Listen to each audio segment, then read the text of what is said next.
Moinabad farm house drugs కేసులో TDP MP పుట్టా మహేష్ ఉన్నారన్నారు మాజీ మంత్రి కాకాణి గోవర్ధన్ రెడ్డి. ఆయన డ్రగ్స్ తీసుకున్నట్టు ఎస్పీ చెప్పారని ఆరోపించారు. ఇక పుట్టా మహేష్ కు ఎంపీగా కొనసాగే అర్హత లేదన్నారు. ఎంపీ పుట్టా మహేష్ పోలీసులపైనే కాల్పులు జరిపారు అన్నారు. ఈ కేసు నుండి పుట్టా మహేష్ ను తప్పించేందుకు చంద్రబాబు హాట్ లైన్ రాజకీయాలు చేస్తున్నారు అన్నారు.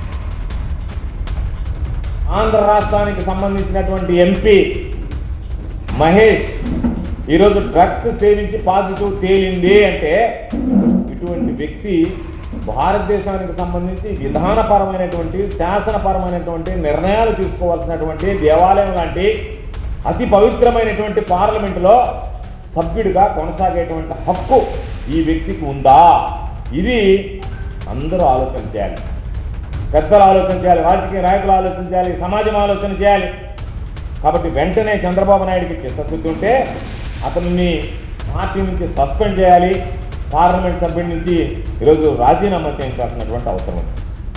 మరొక దారుణమైనటువంటి విషయం, ఈ మహేష్ అనేటువంటి వ్యక్తి పార్లమెంట్ సభ్యుడిగా ఉండి దాని మీద పోలీసులు రైడ్కి వెళితే సాక్షాత్తు పోలీసుల మీదనే కాల్పులు జరిపారు. అంటే అగంతకుల మాదిరిగా, హంతకుల మాదిరిగా ఒక ప్రజాప్రతినిధి పార్లమెంట్ సభ్యుడు వెళ్ళినటువంటి పోలీసు అధికారుల మీద నేరుగా కాల్పులు జరిపాడు అంటే వీళ్ళు ఏ విధంగా ఎంత బరి తెగించిపోయారు, ఏ విధంగా ఈరోజు ప్రవర్తిస్తున్నారనేటువంటి దానికి ఇది ఒక ఉదాహరణ.